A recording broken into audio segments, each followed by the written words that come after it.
Labdien! Pie jums viesojas jauns raidījums Eko ziņas. Joprojām tirdzniecībā nonāk bērnu rotaļlietas ar paaugstinātu ftalātu daudzumu. Gaisa kvalitāte galvaspilsētā šobrīd ir apmierinoša. Visās 46 oficiālajās peldvietās šobrīd peldēties ir atļauts.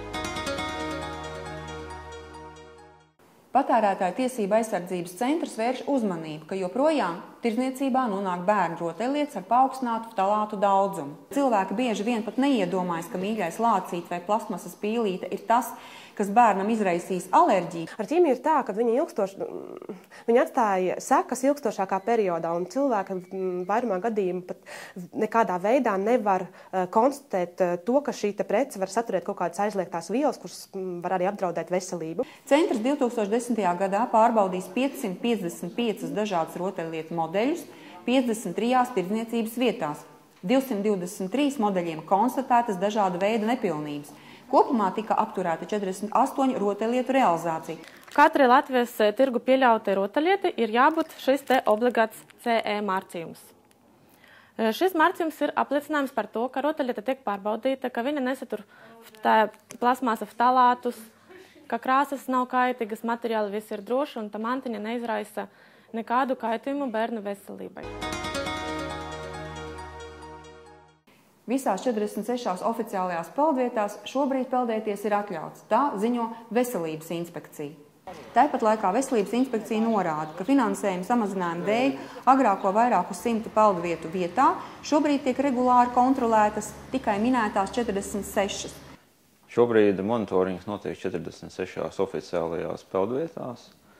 No tām Rīgā, piemēram, ir 4 peldvietas, un to skaitā ir visas Jūrmālas peldvietas.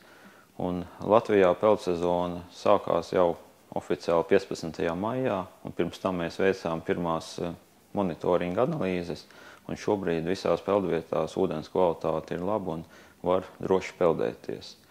Veselības inspekcija piedāvā savu sadarbību un neatsaka pārbaudas pēc speciāliem lūgumiem no pašvaldības puses, ja šādi iesniegumi ienāk. Gaisa kvalitāte galvaspilsētā šobrīd ir apmierinoša. Uz monitoringa stacijām Valdemāra ielā un Brīvības ielā ir gaismas diožu paneļi, un ja rīdzinieki redz, ka ir tā kā šobrīd abi indikātori zaļi, tas nozīmē, ka gan slāpeklis, gan ozons ir normas robežās. Problēma risinājums ir ielas laistīšana. Vai nu dabiskā ceļā, tad, kad ir lietus un varbūt liekas, ka tas kaut ko ir sabojājis, īstenībā tanī brīdī jāpriecājas, jo pilsēta tiek mazgāta no putekļiem, bet ja ilgstoši nav bijis lietus, tad satiksmes departaments tiesa nepietiekoša, bet laista pilsētu. Paldies, ka bijāt kopā ar Eko ziņām. Arī turpmāk mēs jūs informēsim par jums būtiskām lietām. Domājiet zaļi, esiet veseli un patīkami jums vakaru. Visu labu, uz redzēšanos!